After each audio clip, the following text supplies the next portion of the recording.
اعوذ باللہ من الشیطان الرجیم، بسم اللہ الرحمن الرحیم۔ لعلک باخع نفسک الا یکونوا مؤمنین۔ سورہ شعراء کی آیت نمبر 3 ہے، سورہ نمبر 26 کی، جہاں سے آج کا درس شروع ہو رہا ہے۔ اس سے پچھلی آیت تھی تلک آیات الکتاب المبین، کہ یہ آیات کتاب المبین کی ہیں۔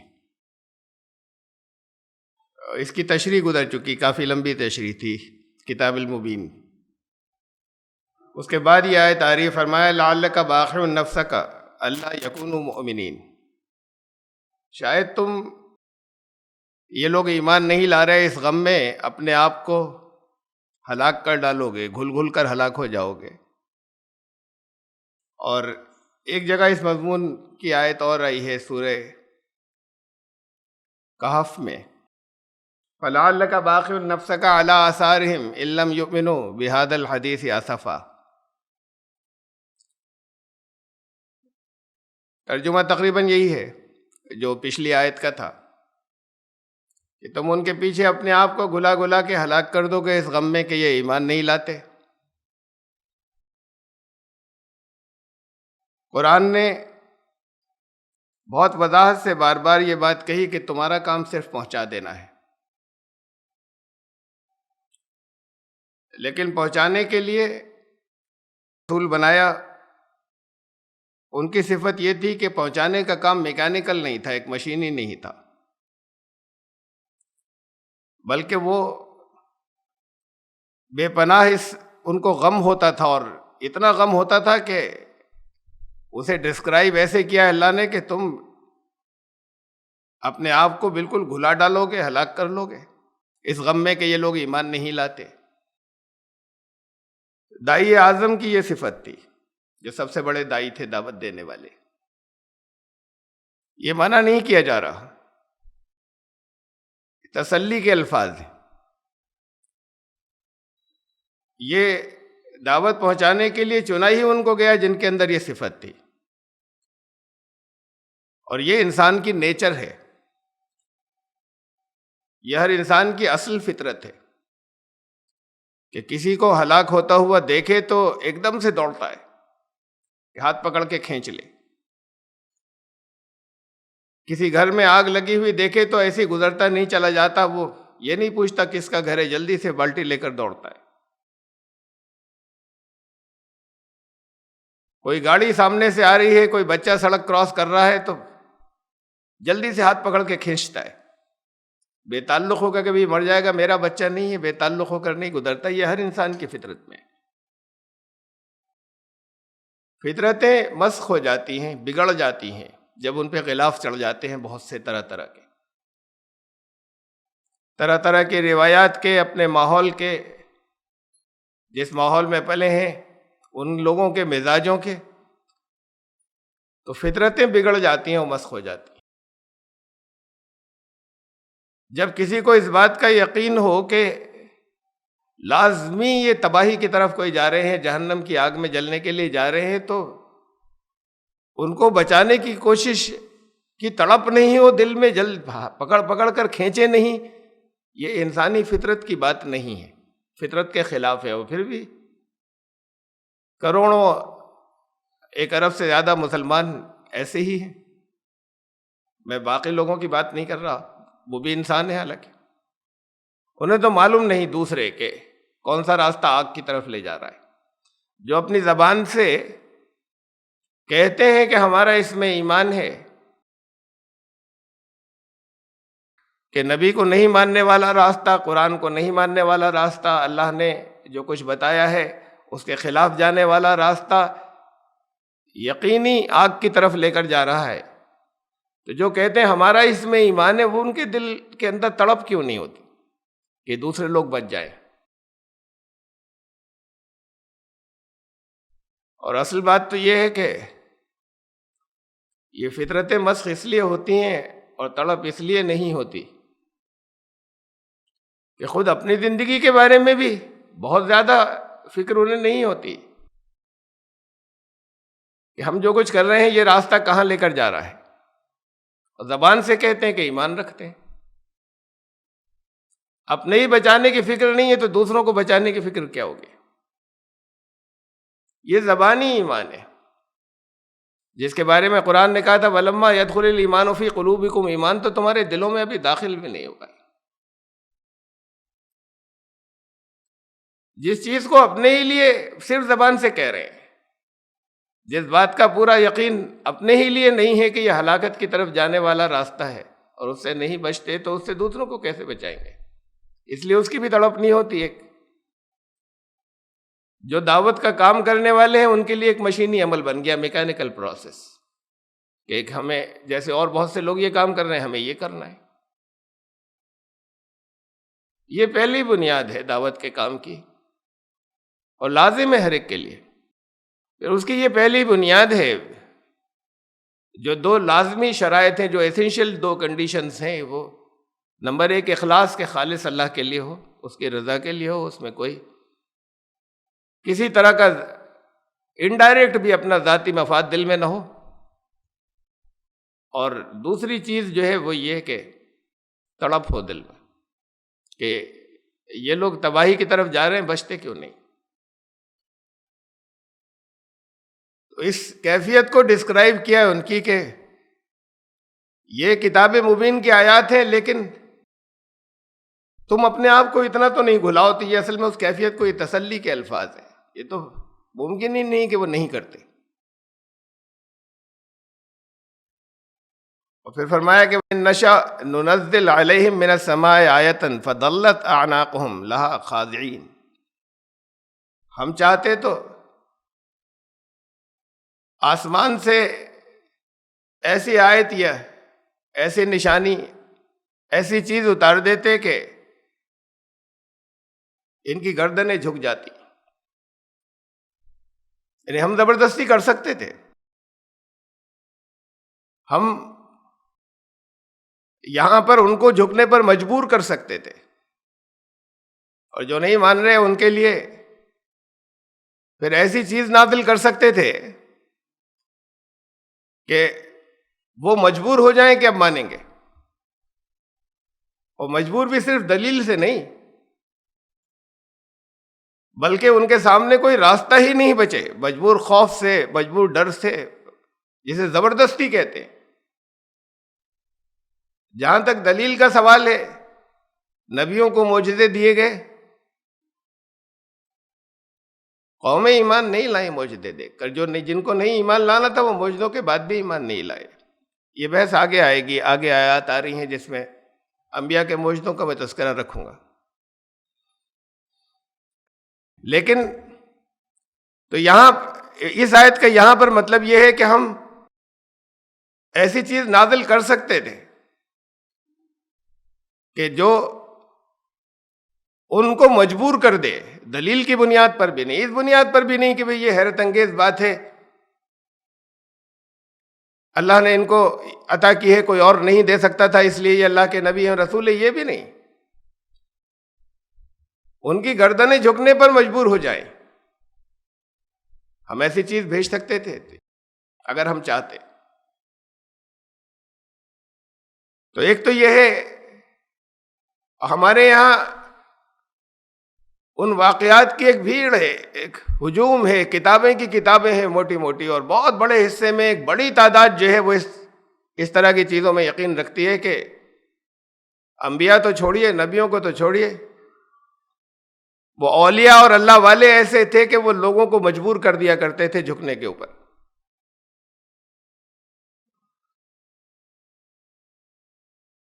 واقعات مشہور ہیں. سید مودود چشتی رحمۃ اللہ علیہ کا واقعہ کہ ان کا جب انتقال ہوا، اب یہ انتقال کے بعد کی کرامت ہے، زندگی کی کرامتیں ہی نہیں، انتقال کے بعد بھی کرامتیں صادر ہو رہی ہیں. کہ جب ان کا انتقال ہوا تو پہلے تو ان کی نماز جنازہ رجال الغیب نے، یعنی فرشتوں وغیرہ یا ان لوگوں نے پڑھائی جو انسانوں کو نظر نہیں آتے. پھر عوام آئے، ان لوگوں نے نماز جنازہ ادا کی، اس کے بعد جنازہ اڑنے لگا ہوا میں، اور لاتعداد لوگ جو ہیں اسے دیکھ کے ایمان لے آئے. اس طرح کے واقعات ہمارے ہاں اس وقت جو دو بڑے فرقے کہلاتے ہیں کہ بریلوی بھی اور دیوبندی دونوں کے یہاں ہیں. خواجہ ہارون نے وضو کیا اور ایک کم سن ایک کم عمر بچے کو لے کر وہ آگ میں داخل ہو گئے. اس کے بعد 2 گھنٹے رہے آگ میں. آگ نے نہ انہیں چھوا نہ بچے کو چھوا. نکل کر آئے تو بہت سے آگ کی پوجا کرنے والے جو ہے وہ ایمان لے آئے. اب پھر یہ کہ یہ واقعات یہی نہیں ایک سے ایک ہی واقعہ الگ الگ کتابوں میں دو الگ الگ بزرگوں کے بارے میں لکھا ہوا ہے. خواجہ فیض الدین گنج شکر کے بارے میں بھی جو میں اگلا سنا رہا ہوں, خواجہ معین الدین چشتی اجمیری رحمۃ اللہ علیہ, دونوں کے بارے میں الگ ایک ہی واقعہ لکھا ہوا ہے. ایک عورت آئی روتی ہوئی ان کے پاس کہ میرے لڑکے کو بے گناہ سولی پر چڑھا دیا گیا ہے, پھانسی دے دی گئی, وہ بے گناہ تھا. تو انہوں نے کہا چلو میرے ساتھ. اس عورت کو لے کر گئے, وہ لٹکا ہوا تھا, موت ہو چکی تھی. تو اس سے کہا کہ اگر تو بے قصور ہے تو ابھی اترا. وہ زندہ ہو کر آ گیا, ساتھ میں ان کے ساتھ چلنے لگا. اس واقعے کو دیکھ کر 1000 ہندو مسلمان ہو گئے. نبیوں کے انبیاء کے معجزوں کو دیکھ کر تو کوئی ایمان نہیں لایا جو منکرین تھے. یہاں ہزاروں جو ہے وہ ان واقعات سے ایمان لاتے رہتے تھے.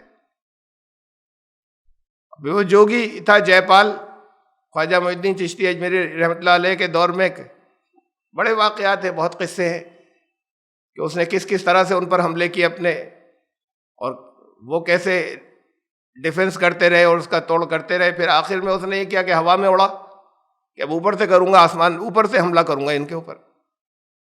خواجہ صاحب نے اپنی جوتی کو اشارہ کیا, وہ جوتی اڑی اور سیدھی اس کے سر پر برسنے لگی اور مار مار کر اس کو نیچے لے آئی, اور پھر وہ ایمان لے آیا. تو یہ تو وہ چیز ہے کہ ان کی گردنوں کو جھکنے پر مجبور کر دے. اللہ نے کہا کہ یہ ہم نہیں کرتے. رسول اللہ صلی اللہ علیہ وسلم سے کہا یہ ہم نہیں کرتے, آزادی دی ہے نا. نبیوں کو انبیاء کو جو معجزے عطا کیے گئے تھے, جس میں نے کہا اس کی حقیقت میں بات کو عرض کروں گا, اس کی آخری حجت ہوتی تھی, لوگ ایمان نہیں لاتے تھے. تاریخ انبیاء کی یہ رہی کہ اس کے اوپر لوگ ایمان نہیں لائے ان معجزوں کے اوپر, اور کس لیے ہوتے تھے اور کس درجے کے. اور یہاں پوری کی پوری بھیڑ جو ہے وہ ایک ایک آدمی جو ہے وہ صرف اسی طرح کی چیزیں دے کر وہ ہزاروں لوگوں کو مجبور کر رہا ہے کہ وہ ایمان لے آئے. تو یہ سارے جھوٹے واقعات. تو قرآن نے کہا نہ تو ہم یہ کرتے ہیں. اور اس کی یہ سورہ بقرہ کے اندر اس کی تائید کے اندر ایک فرمایا وقال الذین لا یعلمون لولا یکلمنا اللہ او تأتینا آیہ. یہ ہوتا رہا ہے, ہوتا چلا آیا ہے. اس کے جواب میں ایسا ہوتا نہیں تھا کہ اچھا لیجیے آ رہا ہے, اب جو تم کہہ رہے ہو وہ ہم لا رہے ہیں.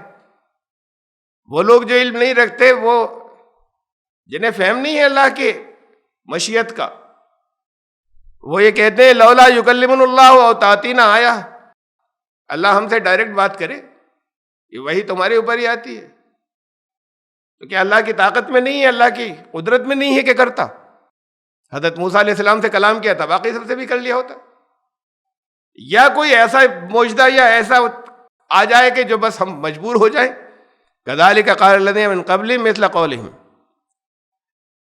یہ ایک ہی ذہنیت ہے جو چلی آ رہی ہے. یہ کہا کہ یہ ذہنیت پہلے سے چلی آ رہی ہے. تشابہت قلوبہم, ان کے سب کے سوچنے کا انداز ایک جیسا ہے. ان کے سب کے قلوب جو ہیں, ان کے دل ملتے جلتے مشابہ ہیں, ان کا سوچنے کا انداز ایک ہی ہے سب کا. یہ ایک ذہنیت ہے. یہ ایسا نہیں کہ کسی خاص دور میں صرف چند لوگوں نے کہا تھا, یہ کہتے چلے آئے ہیں, یہ آج بھی کہتے ہیں. قد بینا الآیات لقوم یوقنون, کہا کہ آیات تو ہم نے کر دی واضح, تمہارے پاس ہے نا, یہ ہیں آیات.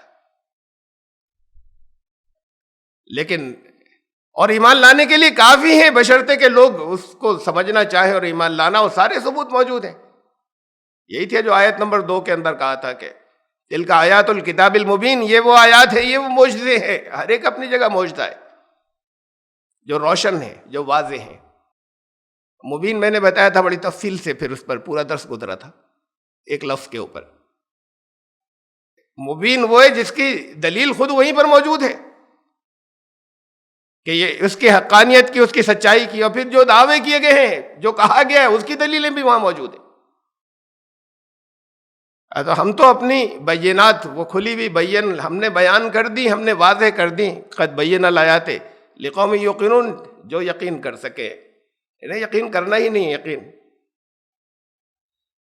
اور پھر دوسرا طرز عمل یہ ہے، ایک تو یہ ہے کہ ڈیمانڈ یہ ہے کہ کوئی ایسی چیز لاؤ کہ جس سے گردنیں جھک جائیں، جو مجبور ہو جائیں، تو فرمایا کہ یہ ہم نہیں کرتے۔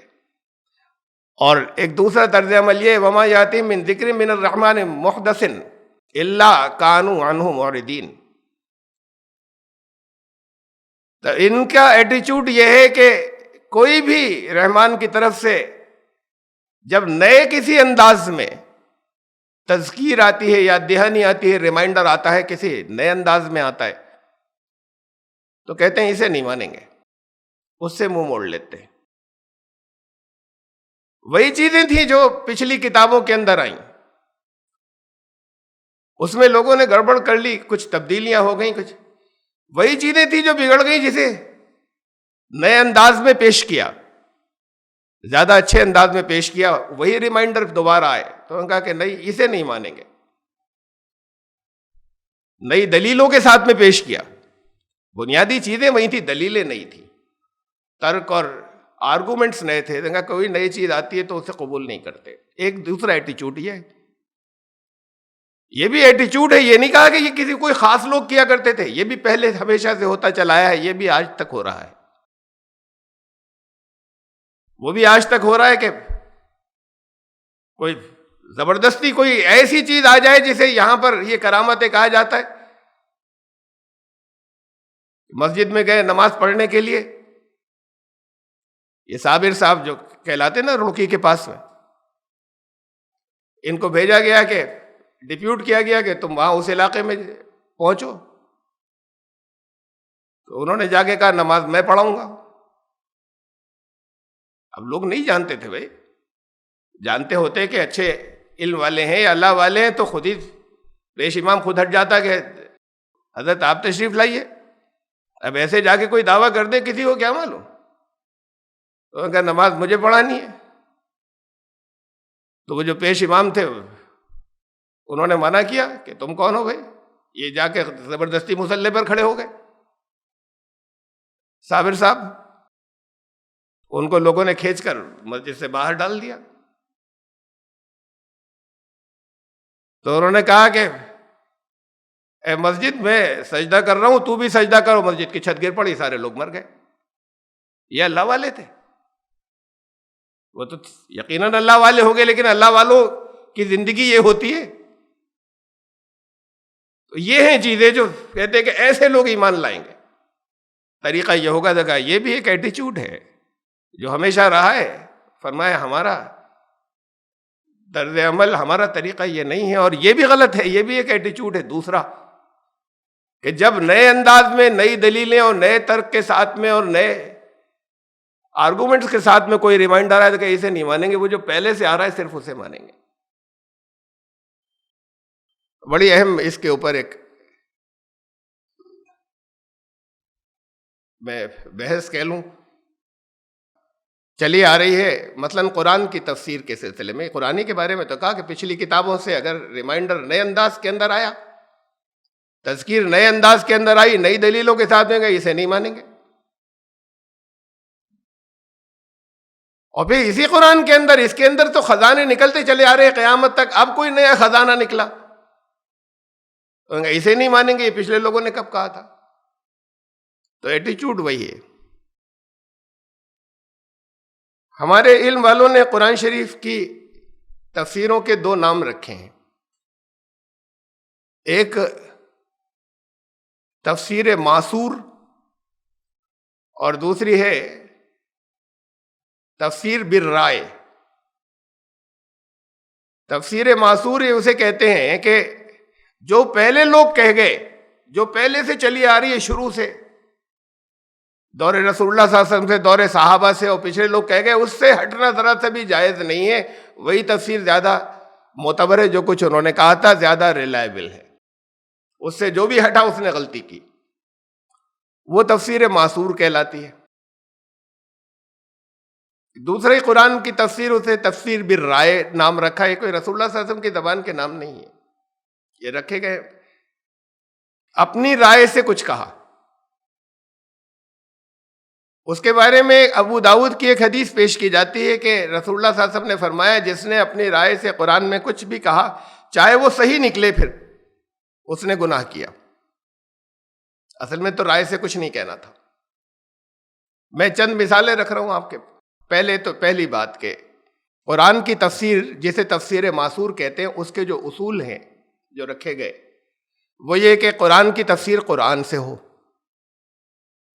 اس پر تو دنیا میں دونوں گروپوں کو کوئی اختلاف نہیں ہے، جو لوگ عقل کا استعمال کرتے ہیں کسی کو اختلاف نہیں کہ یہ پہلا اصول ہے کہ قرآن کی تفسیر قرآن سے ہو۔ قرآن نے ایک بات جو ایک جگہ کہی دوسری جگہ اس کی ڈیٹیل رکھی ہے، تفسیر رکھی، اسے سمجھا دیا۔ پھر دوسرے نمبر پر آتی ہے کہ اس کی تفسیر رسول اللہ صلی اللہ علیہ وسلم سے چلی آ رہی ہو۔ تو اس سلسلے میں ایک بات سمجھ لیں کہ رسول اللہ صلی اللہ علیہ وسلم نے قرآن کی صرف عملی تفسیر کی، لفظی تفسیر نہیں کی۔ لفظی تفسیر کیا ہے؟ جیسے میں بیٹھ کر کچھ آپ کو سمجھا رہا ہوں کسی لفظ کا مطلب یا کسی آیت کا مطلب، عملی تفسیر کی۔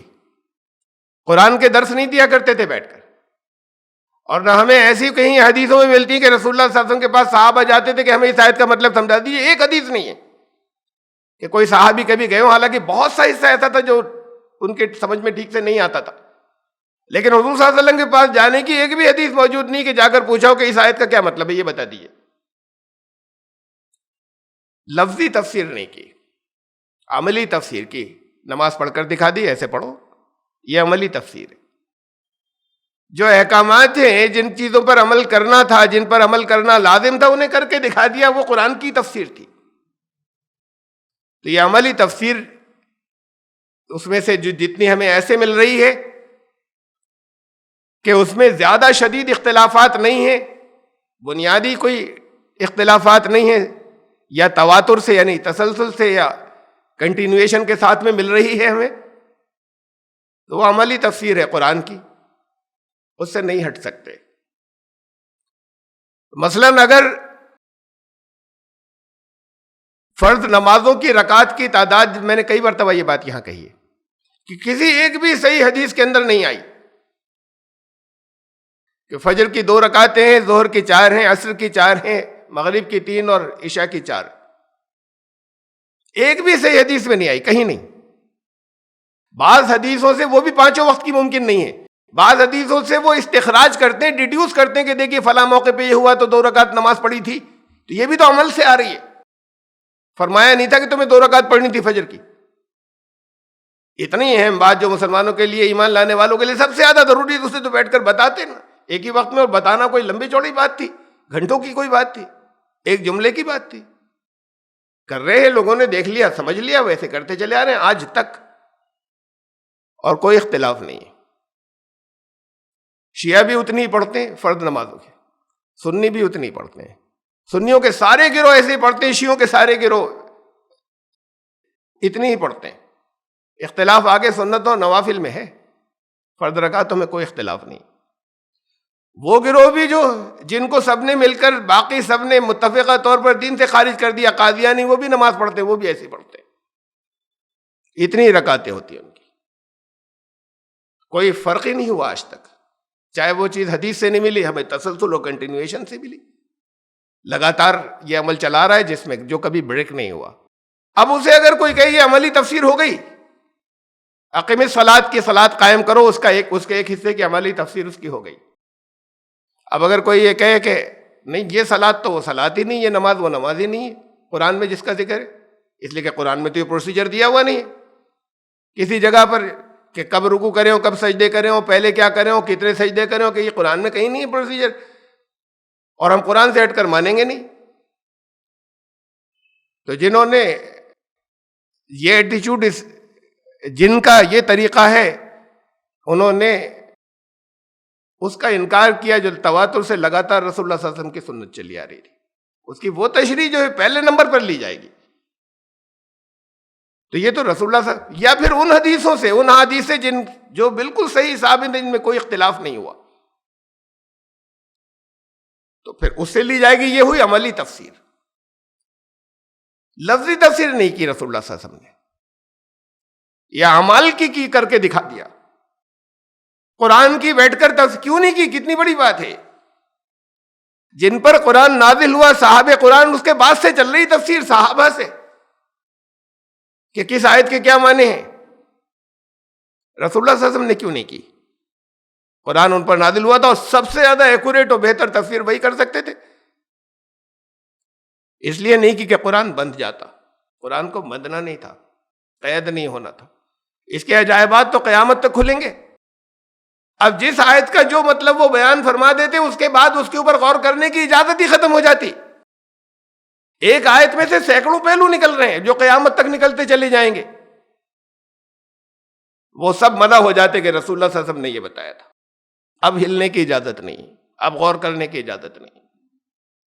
تو بے غور و فکر کا بھی مطلب ختم ہو جاتا ہے. قرآن نے جو بار بار کہا ہے کہ تم غور کرو، تم تدبر کرو، نہیں، جو نبی نے کہا ہے بس مطلب سمجھا دیا، تفسیر کر دی، ویسے کرو یا ویسے سمجھو، بس وہی مطلب ہے. قرآن قید ہو جاتا. قرآن زندہ کلام ہے، ہر دور کے ساتھ چل رہا ہے آگے.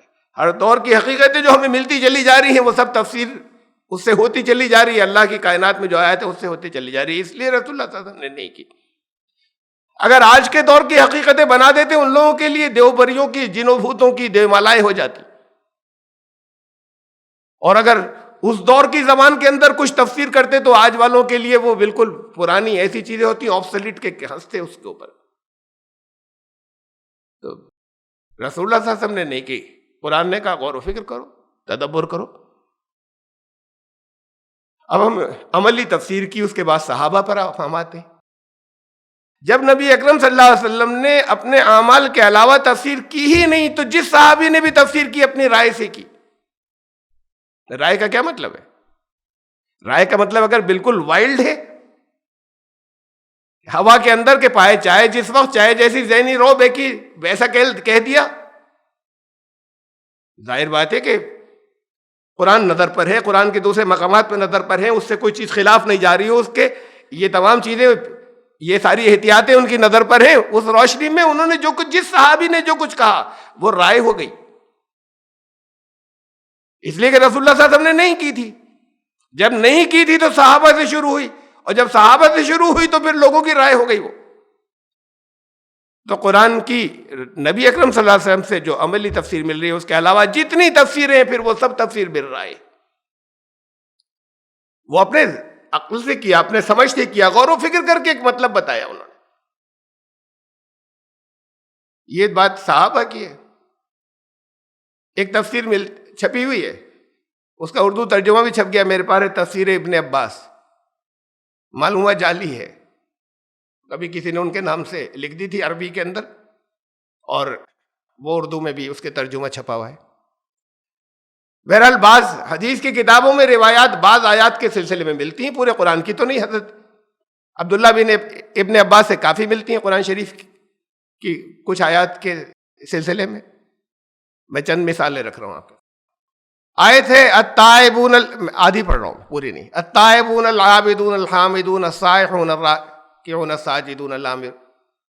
اس میں ایک لفظ آیا، وہ لوگ جو تائبون توبہ کرنے والے ہیں، عابدون بندگی میں لگے رہنے والے ہیں، حامدون حمد کرنے والے ہیں، السائحون. یہ لفظ السائحون لفظی معنی سیاحت، یعنی سیر، گھومنے پھرنے، زمین میں نکلنے والے جو بھی. حضرت ابن عباس سے روایت ہمیں ملتی ہے کہ انہوں نے کہا اس کا مطلب ہے الصائمون، روزے رکھنے والے. اب تفسیر معصور جتنی کہلاتی ہیں پرانی تفسیریں میں نے پھر کہا کہ وہ معصور کا مطلب تفسیر معصور کہ اصل میں تو پھر وہاں سے چل رہی ہے، جب صحابہ سے چل رہی ہے تو وہاں ان کی اپنی رائے. وہ صحابی یہ نہیں کہہ رہے کہ رسول اللہ صلی اللہ علیہ وسلم نے مجھے یہ سمجھائی تھی. دوسرے معاملات کے اندر اس تفسیر کے وقت سے الگ ہٹ کر بھی ہمارے فقہا کا، ہمارے علماء کا یہ اصول ہے کہ صحابی اگر حوالہ نہیں دے رہے کہ یہ بات رسول اللہ صلی اللہ علیہ وسلم نے کہی تھی، اب لمبی تفصیلات ہیں اس کی کہ کس موقع پہ ہوگی، لیکن وہ آخری طور پر حجت نہیں ہوگی کہ صحابی کا اپنا قول تھا. حضرت ابن عباس نے کہا کہ اس کا مطلب ہے روزے رکھنے والے، الصائمون. ہماری زیادہ تر وہ تفسیریں جو تفسیر معصور کہلاتی ہیں، یعنی جس میں بس ہم اس سے نہیں ہٹیں گے جو پہلے سے چلا آ رہا ہے، انہوں نے اس کا مطلب یہی لیا ہے۔ حضرت اکرمہ تابعی ہیں، تابعی کو کہتے ہیں وہ جنہوں نے رسول اللہ صلی اللہ علیہ وسلم سے نہیں ملے، صحابہ کی صحبت پائی، ان کے بعد صحابہ کے بعد کی نیکسٹ جنریشن جنہوں نے صحابہ کی صحبت پائی، ڈائریکٹ حضور صلی اللہ علیہ وسلم سے نہیں ملے۔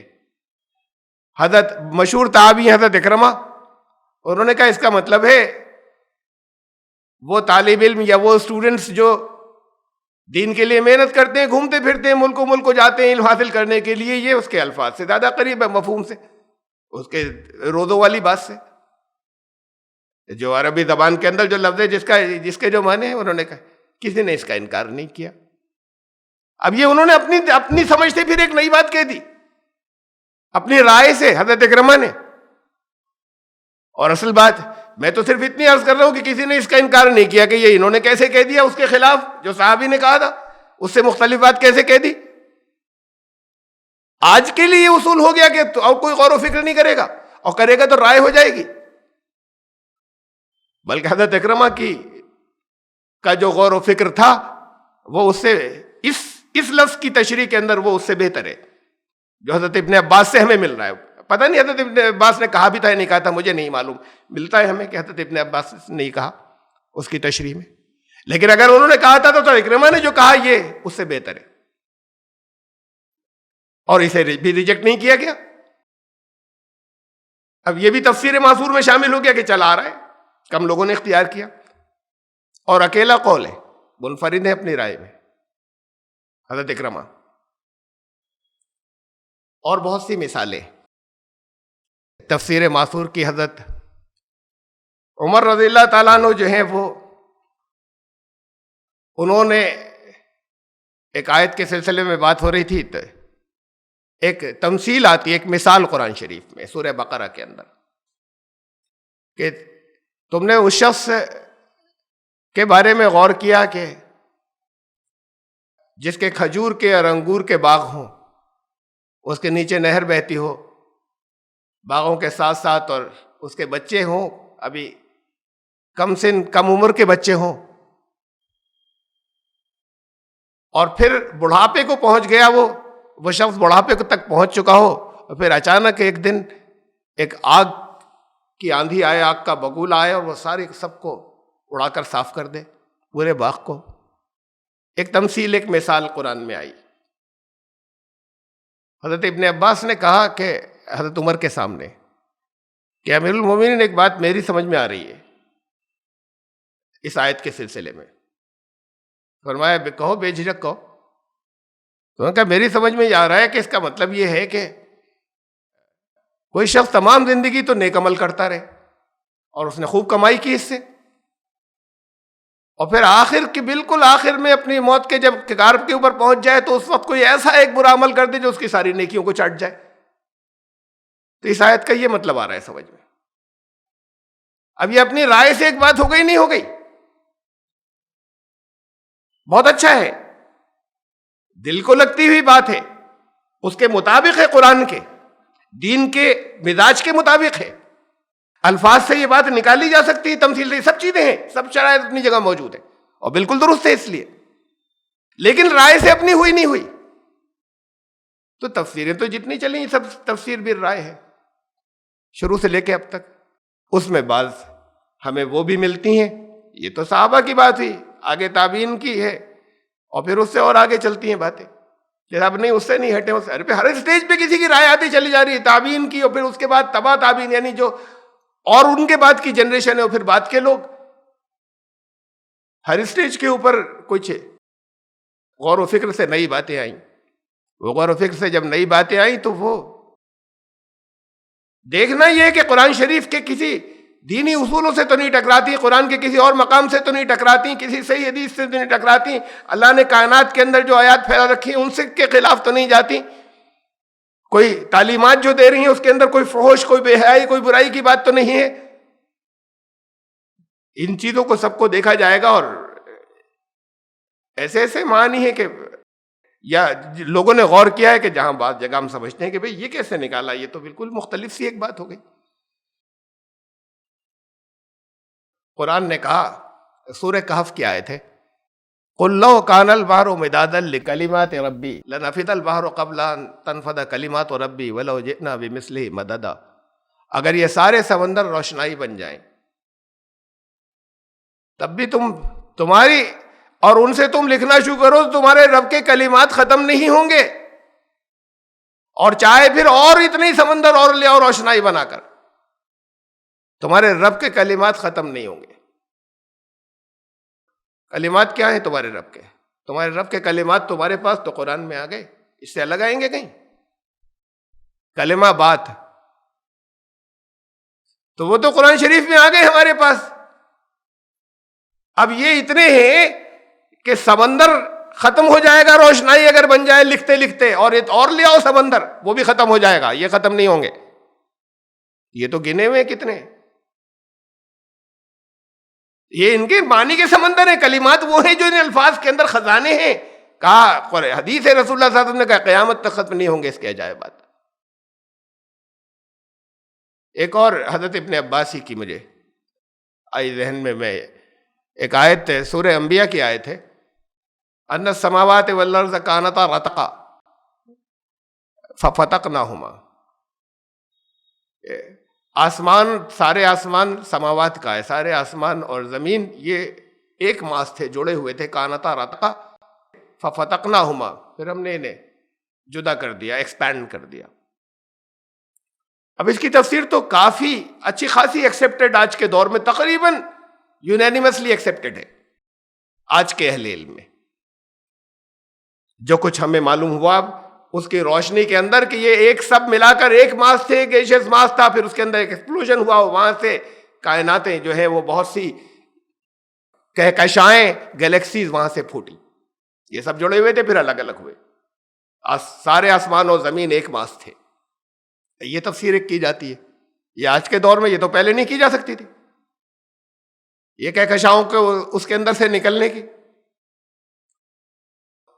حضرت ابن عباس نے بتایا کہ اس کا مطلب یہ ہے کہ آسمان خشک تھا، ڈرائی تھا، اور زمین بھی بنجر تھی، پھر وہ پھٹا، اس میں سے پانی نکلا، اور پھر زمین بھی پھٹی، اس میں سے سبزہ ہوگا۔ تو انہوں نے کہا اس آیت کا مطلب یہ ہے۔ اس دور کے حساب سے جتنی چیزیں سامنے تھیں، اس میں ایک بہت خاص بات ہے، بہت اہم بات ہے اس کے اندر بھی جو انہوں نے سوچا تھا، لیکن یہ کہا جائے کہ اب یہ فائنل ہو گیا اپنی جگہ پر۔ قرآن کی ایک ہی آیت کے اندر سے وہی جو آگے خزانے نکلتے چلے آئیں گے، اب وہ بہت اہم مفہوم جو ہے آگے نکل کر آ رہے ہیں، اور اس پر اب کوئی اختلاف نہیں ہے، جو میں نے پہلے بتایا یہ کہ نبی اللہ اور اس میں سے سب، یہ اس وقت ایسا مانا جاتا ہے ایک بڑی تعداد کا، اور اہل علم میں سے کوئی اس سے اختلاف نہیں کرتا۔ یہ بھی تو تفسیر بالرائے ہوئی جس سے کوئی اختلاف نہیں کرتا آج کے دور کے اندر۔ یہ تو آپ قریب کے دور کی ہو گئی، اور جیسا حضرت ابن عباس نے کہا تھا تو وہ ان کی رائے تھی۔ یہ تو ایک ہی آیت کے اندر سے مختلف، صرف یہ ہے کہ وہ آپس میں ٹکراتی ہوئی باتیں نہیں ہو، قرآن کے کسی دوسرے مقام سے ٹکراتی ہوئی نہیں ہو، اور بھی بہت سے اصول ہیں۔ زبان کے اندر اس کی گنجائش ہو، لغت کے اندر، اور لغت کون سی؟ وہ اہل عرب کی لغت، کہ عرب اس لفظ کو اسی معنوں میں استعمال کرتے تھے یا نہیں کرتے تھے، اس لیے کہ انہی کی زبان میں قرآن نازل ہوا۔ اس کی گنجائش ان الفاظ کے اندر موجود ہو تو پھر اس میں سے برآمد ہوتے چلے جائیں گے خزانے، لیکن کہتے ہیں نہیں یہ سب غلط ہے، یہ اپنی رائے سے اگر کہا وہ صحیح بھی نکلا تو پھر گناہ گار۔ قرآن نے کہا کہ جب کوئی ریمائنڈر نیا آتا ہے، یہ تو نئے ریمائنڈر اس میں سے آتے، سنوریم، قرآن نے کہا سنوریم آیاتنا فی الآفاق وفی انفسہم، اپنی آیات دکھاتے چلے جائیں گے کائنات میں بھی، خود ان کے اپنے اندر بھی، حتیٰ یتبین لہم انہ الحق، یہاں تک کہ یہ ثابت ہو کر رہے گا کہ اس کلام کی آیات حق ہے، یہ کھلتی چلی جائیں گی۔ اس کو ریوائز سمجھنا ہوگا کہ یہ دونوں ایٹیچیوڈ ہیں، یہ سوچنے کے انداز ہیں جو پہلے بھی تھے، پچھلی قوموں میں بھی تھے، آج بھی ہیں اور چلے آ رہے ہیں۔ فقط کذبوا، تو پھر جھٹلایا ان لوگوں نے، فسیاتیہم انباء ما کانوا بہ یستہزئون، تو پھر اب جھٹلا دیا نا، تو اب پھر آئیں گی خبریں، وہ خبریں آئیں گی جس کا وہ اب تک مذاق اڑاتے رہے تھے۔ دو مطلب ہیں اس کے، اور اس بات کو اس سے ملتی جلتی ایک بات اور کہی سورہ سعد میں آیت نمبر 87-88، ان هو الا ذکر للعالمین، یہ تو ریمائنڈر جو ہے وہ سارے جہانوں کے لیے ہے، وَلَتَعْلَمُنَّ نَبَأَهُ بَعْدَ حِينٍ، اور یہ خبر جسے جھٹلاتے یہ خبر تمہیں اور کچھ عرصے کے بعد مل جائے گی، تم جان لو گے۔ کئی مطلب ہو سکتے ہیں اس کے، وہ سب ہو سکتے جسے کہہ رہے ہیں وہ سب ہوتے ہیں، ایک دوسرے کے خلاف نہیں جاتے، کئی پہلو نکلتے ہیں ایک ایک آیت میں سے۔ بڑی چھوٹی سی بات ہے، ہم کہ فکس کر دیں اسے، ایک ایک آیت میں سے بہت سے پہلو نکلتے ہیں۔ وہ شروع کا حصہ یہ ذرا سا آپ کو تو سب نے سنا ہوگا نا، میں آسانی کے لیے میں مثال دے رہا ہوں، ذالک الکتاب لا ریب فیہ، یہ وہ کتاب ہے جس میں کوئی شک نہیں۔ اب اس کے بہت سے مطلب ہیں، میں دو رکھ رہا ہوں جو عام طور سے اکثر مفسرین نے لکھے۔ یہ وہ کتاب ہے جس کے اللہ کی طرف سے ہونے میں کوئی شک نہیں، ذالک الکتاب لا ریب فیہ۔ دوسرا مطلب یہ وہ کتاب ہے جس کے اندر کسی طرح کے اس کے مضمون جو بھی چیزیں ہیں اس میں کسی جگہ شک نہیں پیدا ہوگا۔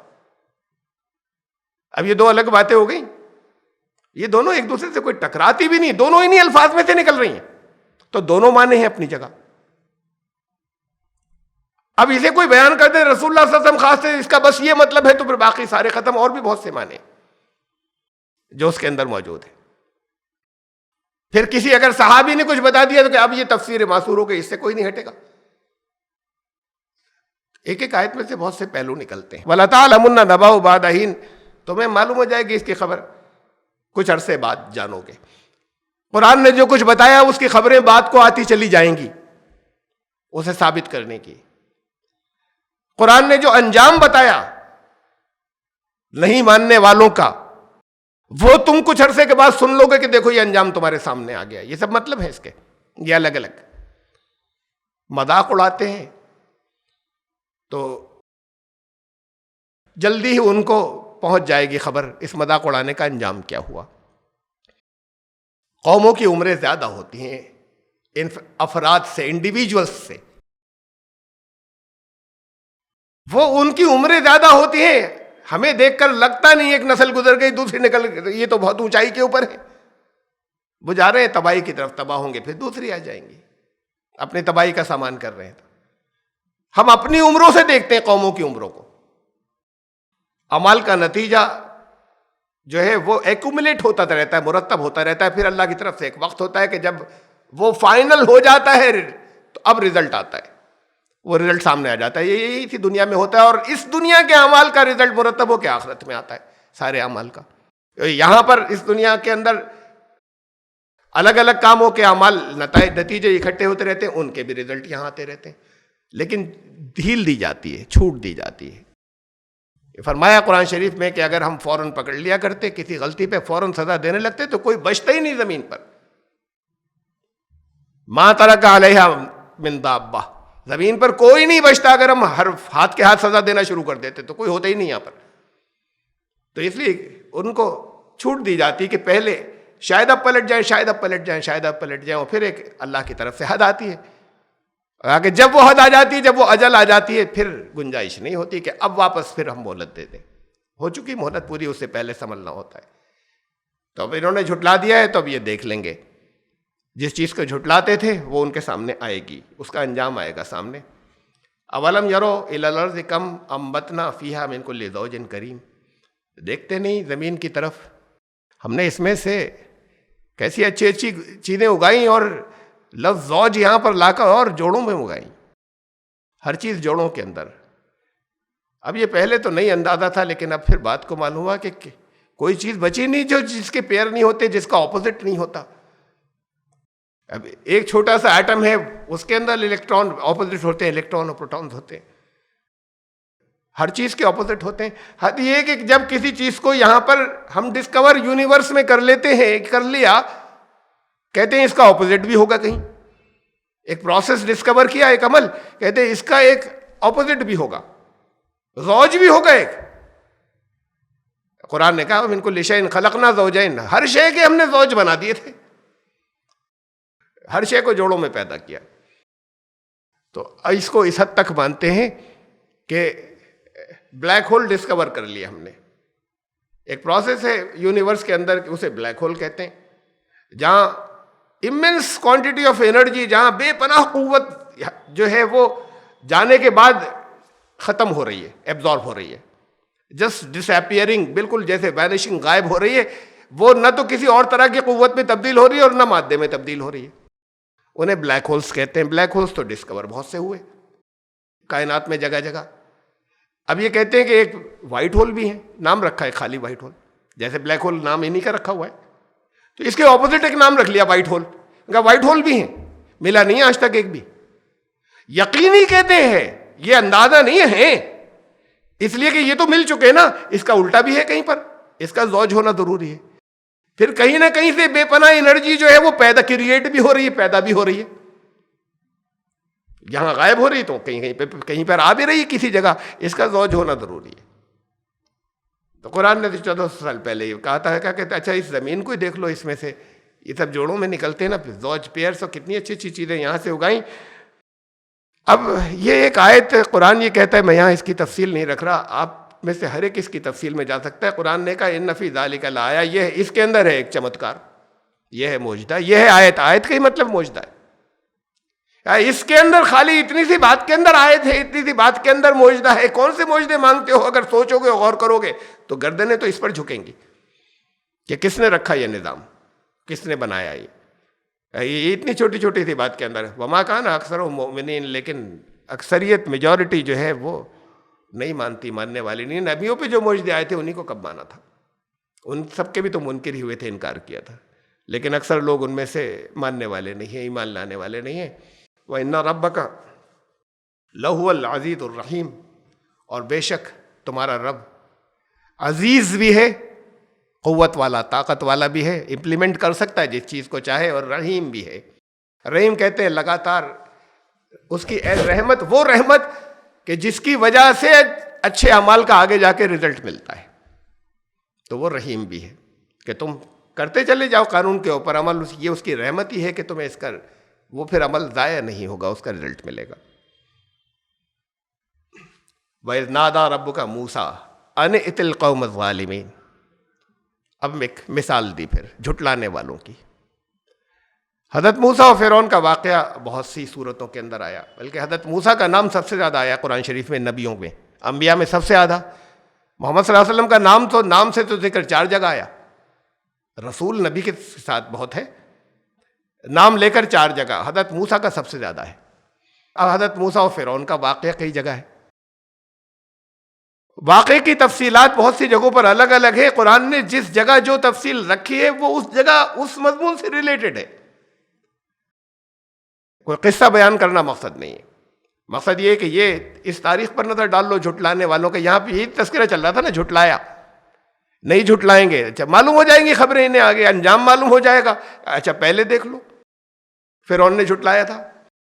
تمہارے رب نے موسیٰ کو پکارا، اور جب تمہارے رب نے موسیٰ کو پکارا، آواز دی ان ائت القوم الظالمین، کہ اب تم اس قوم کی طرف جاؤ جس کے لوگ ظالم ہیں. ظلم کہتے ہیں عربی زبان کے اندر کسی چیز کا جو مقام ہے وہاں سے صحیح جگہ وہاں سے ڈسپلیس کر دینا، وہاں سے ہٹا دینا، اسے ظلم کہتے ہیں.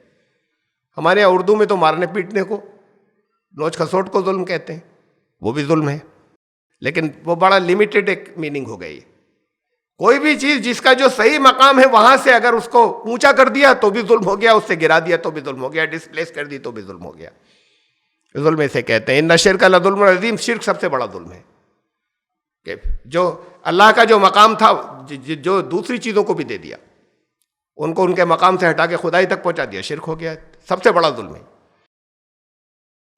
تو کہا اس قوم کی طرف جاؤ، قوم فرعون. فرمایا کہ یہ فرعون کی قوم کی بات ہے. الا یتقون، یہ انجام سے اپنے ڈرتے نہیں، انجام سے اپنے بچنا نہیں چاہتے. جاؤ ادھر، وہاں پہنچو. قال ربی انی اخاف ان یکذبون. اب تفصیلات یہاں پر دوسری جگہوں پہ جو بتائی ہیں وہ سب یہاں نہیں ہے. کس موقع پہ تھا، کہاں تھا، وہاں سے آ رہے تھے، مدین سے واپس آ رہے تھے، آگ دیکھی تھی، اللہ نے ان سے کلام کیا تھا، شروع میں کیا کہا تھا. یہ سب سورہ طٰہٰ میں بڑی تفصیلات ہیں، سورہ قصص کے اندر بہت تفصیلات ہیں اس کی. جتنی چیز ضروری تھی وہ یہاں بیان کی، درمیان کے حصے چھوڑتے چلے گئے۔ قال ربی انی اخاف ان یکذبون، تو عرض کیا کہ اے میرے رب، مجھے ڈر ہے، خوف ہے کہ جھٹلائیں گے وہ، وہاں کے قوم، اس قوم کے لوگ جھوٹا بنائیں گے، جھٹلائیں گے جو کچھ میں لے کر جاؤں گا، جو بات میں کہوں گا۔ دیکھیں نبی بھی انسان ہے، یہ بالکل وحی ابھی ملی ہے، بالکل یہ پہلے دن کی بات ہے جب وحی دی گئی تھی، حضرت موسیٰ کو رسول بنایا تھا۔ اچانک جب کوئی چیز آتی ہے سامنے تو پھر ایک چونکتا ہے، اس سے مانوس نہیں ہوتے۔ نبی اکرم صلی اللہ علیہ وسلم وحی نازل بھی مانوس نہیں تھے اس پروسیس سے، تو اس وقت اچانک گھبرا گئے کہ یہ کیا ہوا غار حرا میں۔ حضرت موسیٰ پہ بھی جب پہلی مرتبہ آئی وحی نازل ہوئی تو کہا موسیٰ یہ ہاتھ میں کیا ہے تمہارے؟ آواز آئی تھی، کہنے لگے کہ یہ میرا عصا ہے، میری لاٹھی، اس سے اب ایک دم خیال آیا کہ یہ کیا سوال ہوا، میں پوچھوں کہ بھئی ہاتھ میں کیا ہے؟ کہتا ہے قلم ہے، یہ تو میں بھی دیکھ رہا ہوں قلم ہے۔ مقصد یہ ہوتا ہے کہ یہاں کیوں لائیں، کچھ اور مقصد ہوگا سوال کا۔ اب ایک دم سے پھر ان کو ریفلیکس میں تو کہہ دیا کہ یہ لاٹھی ہے نا، پھر خیال آیا کہ نہیں، سوال کا مقصد کچھ اور ہے۔ کہا پتے توڑتا ہوں، اس سے پتے جھاڑتا ہوں، کبھی کبھی ٹیک بھی لگا لیتا ہوں، میرا سہارا بنتی ہے۔ فرمایا پھینکو زمین پر ڈالو۔ زمین پہ ڈالا تو اژدہا نظر آیا ایک، ڈرے۔ یہ ڈر جو ہے یہ نیچرل ہے، ڈرو مت، پکڑو واپس، اٹھاؤ اسے، یہ ڈر نیچرل ہے۔ انسان تھے ان کی، اب اس کی ٹریننگ چل رہی ہے، تربیت چل رہی ہے، جتنے اور آگے دن بڑھیں گے ریفائن ہوتے چلے جائیں گے، اس کے اندر اس پروسیس سے بھی مانوس ہوتے چلے جائیں گے۔ تو جواب دیا مجھے یہ خوف ہے کہ جھٹلائیں گے، اور خالی اتنے خوف نہیں تھا، کچھ اور ڈر بھی تھے۔ کہا آگے وَيَضِيقُ صَدْرِي وَلَا يَنطَلِقُ لِسَانِي فَأَرْسِلْ إِلَىٰ ہارون، اور زبان میری کلیئر نہیں ہے، سینہ گھٹتا ہے کہ نہیں، چیزیں بالکل بہت کلیئرلی وہاں جو پروسیس کے ساتھ میں، روانی کے ساتھ میں زبان تک آ کے نکلتی نہیں ہے۔ دیکھیں یہ ہے دائی، وہ بھی دائی تھے نا، رسول کیا اسٹیٹس ہے دائی کا؟ اس رسولوں سے اوپر تو کسی کا نہیں ہے دعوت دینے والے کا اسٹیٹس، پیغام پہنچانے والے کا۔ تو آکے تمہیں جس کے پاس جانا ہے ڈرنا مت، پہلی بات جھٹلانے سے مت ڈرنا۔ یہ کیوں سنائے جا رہے واقعات؟ اب اس میں کچھ تفصیلات ہیں، یہ آپ کو کیوں سنائی جا رہی ہیں، وہ تو بات اپنی جگہ کہ اس کا انجام کیا ہوا وہ آئے گا جھٹلانے والوں کا۔ کہا تم ان کے جھٹلانے سے ڈرنا مت۔ جب جھٹلانے کے اوپر ان کی حجت پوری ہو جائے گی تمہارے پہنچانے کے بعد، تبھی تو عذاب آئے گا، تبھی تو پکڑ ہوگی، اس سے پہلے پکڑ نہیں ہوگی۔ فرعون کو اس کے بعد پکڑا گیا جب ان کے اوپر دعوت کی حجت پوری ہو گئی تھی، اس کے بعد پکڑ ہوئی۔ یہاں جو لوگ تمہارے اوپر ظلم کر رہے ہیں، جن کی اس سے تمہارے اوپر تمہیں اندیشہ ہے کہ ظلم کریں گے، جب تک تم حجت پوری نہیں کرو گی ان کی پکڑ نہیں ہوگی۔ اور اس سے مت گھبرانا کہ میری زبان اٹکتی ہے۔ حضرت موسیٰ کی اٹکتی تھی اور ان کو نبی بنا دیا، اللہ نے رسول بنا دیا۔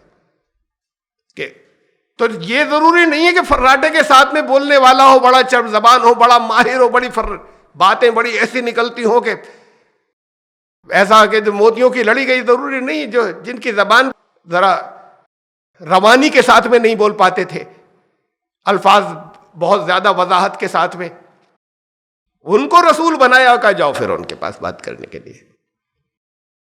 تو حضرت موسیٰ نے کہا کہ ایک ہیلپر دے دیجئے، فارسل الی ہارون، یہ رسالت جو ہے وہ ہارون کو، میرے بھائی کو بھی دے دیجئے، میرا ہیلپر بنا دیجئے، ساتھ میں لے جاؤں۔